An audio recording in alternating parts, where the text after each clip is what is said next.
राधे राधे सभी को। श्वेता's वर्ल्ड में आप सभी का बहुत बहुत स्वागत है। शारदीय नवरात्रि जैसा कि आपको पता है शुरू हो रहे हैं कल से 15 अक्टूबर से।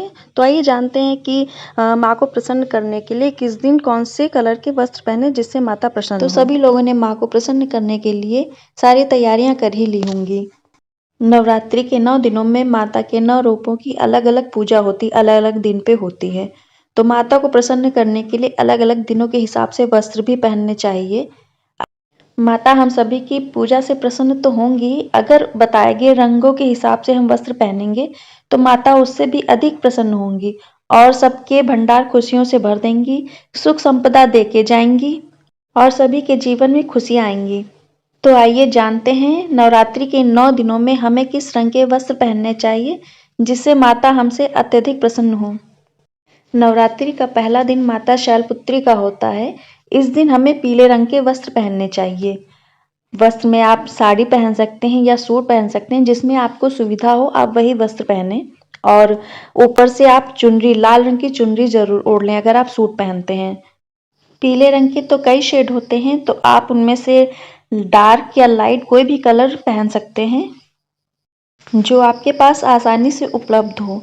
अगर आपके पास येलो कलर नहीं है तो आप इसकी जगह पे रेड भी पहन सकते हैं। वैसे भी माँ को लाल रंग तो सबसे ज़्यादा प्रिय है, तो आप लाल भी पहन सकते हैं। अब बारी आती है नवरात्रि के दूसरे दिन की, जो कि माँ ब्रह्मचारिणी का दिन होता है। इस दिन हरे रंग के वस्त्र पहनने चाहिए। आप हरे रंग की साड़ी पहने या सूट पहने, आप जो इच्छा हो वो आप पहन सकते हैं। हरे रंग के भी कई शेड होते हैं, लाइट ग्रीन या डार्क ग्रीन, आप जो भी पहनना चाहें पहन सकते हैं जो आपके पास हो। अब बात करते हैं नवरात्रि के तीसरे दिन की, जो कि माँ चंद्रघंटा का दिन होता है। इस दिन भूरे रंग के वस्त्र पहनने चाहिए। आप भूरे रंग की साड़ी पहनिए, सूट है तो आप सूट भी पहनिए। इस साड़ी का कपड़ा बहुत ही सॉफ्ट है, ये पहनने पे बहुत आराम देती है। अभी मैंने जो आपको पहले वाली हैवी साड़ी दिखाई हैं वो मैंने दिखा तो दी है, लेकिन आपके पास अगर हल्की साड़ी है, लाइट वेट की साड़ी है, तो आप उनको ही पूजा में पहने। उनको पहनने पे कोई असुविधा नहीं होती और आराम से आप अपनी पूजा कर सकते हैं। वैसे तो भूरा कलर बहुत ही कम देखने को मिलता है, बड़े लोगों के पास आपको मिल जाए, यंग लोगों के पास तो बहुत ही मुश्किल है जो भूरा कलर मिले। तो उसकी जगह पे ये आप चीकू कलर की साड़ी यूज कर सकते हैं, ये भी ब्राउन का ही एक शेड है। नवरात्रि के तीसरे दिन हमें भूरे रंग की या चीकू कलर की साड़ी का उपयोग करना है। अब बात करते हैं नवरात्रि के चौथे दिन की, जो कि माता कुष्मांडा का दिन होता है। इस दिन सभी को नारंगी रंग के वस्त्र पहनने चाहिए। नारंगी रंग की साड़ी हो या सूट हो, आप अपनी इच्छा अनुसार कुछ भी पहन सकते हैं। अगर आपके पास प्लेन ऑरेंज साड़ी है तो आप उसे पहने, नहीं तो इस तरह की प्रिंटेड साड़ी का भी आप यूज़ कर सकते हैं। और इस साड़ी का कपड़ा बहुत ही सॉफ्ट है, ये भी पहनने पे बहुत आराम देती है। अब कुष्मांडा माता के बाद दिन आता है स्कंद माता का, जो कि नवरात्रि का 5वां दिन होता है। इस दिन माता स्कंद माता की पूजा होती है और स्कंद माता को प्रसन्न करने के लिए इस दिन सफ़ेद रंग के वस्त्र पहने जाते हैं। और सफ़ेद तो वैसे नहीं मिल सकते हैं किसी के पास भी, तो क्रीम तो पहन ही सकते हैं। क्रीम कलर के वस्त्र, अगर आपके पास क्रीम कलर के भी नहीं है तो आप पीले रंग का यूज़ करें। आप पीले रंग की साड़ी पहने या सूट पहने। मेरे पास ये लाइट क्रीम है, ऑफ वाइट जिसे कह सकते हैं, इसमें येलो भी मिक्स है, ऑरेंज भी मिक्स है। तो अगर आपके पास इस तरह की साड़ी है तो आप नवरात्रि के 5वें दिन इस तरह की साड़ी का यूज़ करें। अब बात करते हैं नवरात्रि के छठे दिन की, जो कि माता कात्यायनी का दिन होता है। इस दिन माता को प्रसन्न करने के लिए लाल रंग के वस्त्र पहने जाते हैं। अगर आपके पास इस तरह की साड़ी है तो आप लाल रंग की साड़ी पहने।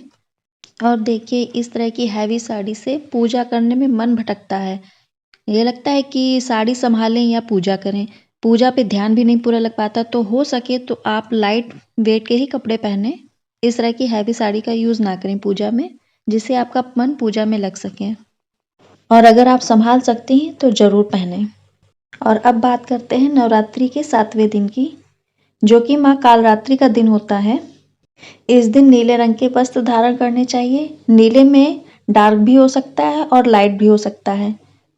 बस ध्यान रहे कि माता की पूजा में काले रंग के वस्त्र नहीं पहने जाते हैं, काले अच्छे नहीं माने जाते, इसलिए आप नीले रंग का प्रयोग करें, लेकिन काले रंग का बिल्कुल भी ना करें। काले रंग के कपड़े आप किसी और फंक्शन के लिए रखें, लेकिन किसी भी पूजा में काले रंग के वस्त्र यूज नहीं किए जाते हैं। और अब बात करते हैं नवरात्रि के 8वें दिन की, जो कि महागौरी का दिन होता है। इस दिन गुलाबी रंग के वस्त्र पहनने चाहिए। गुलाबी रंग की साड़ी पहने या सूट पहने। साड़ी आपकी प्लेन हो या प्रिंटेड हो, कैसे भी हो चलेगी। गुलाबी रंग के कपड़े हो तो ज़्यादा अच्छा है, नहीं है तो आप लाल रंग का उपयोग करें।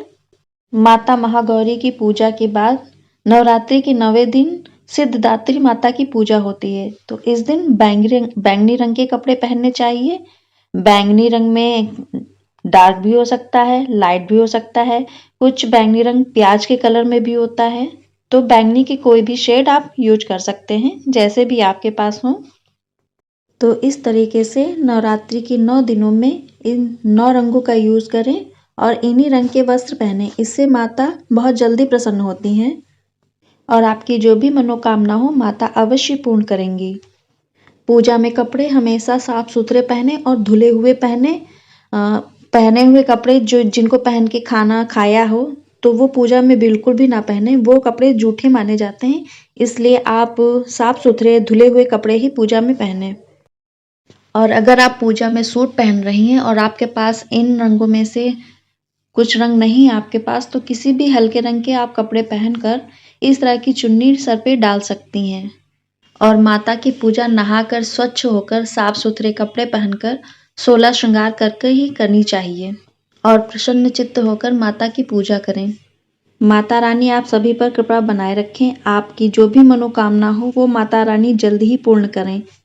उम्मीद करती हूँ कि यह वीडियो आपको ज़रूर पसंद आई होगी। अगर आपको यह वीडियो अच्छी लगे तो हमारे चैनल को लाइक करें, सब्सक्राइब करें। मिलते हैं अगले वीडियो में, तब तक के लिए राधे राधे, जय श्री कृष्ण।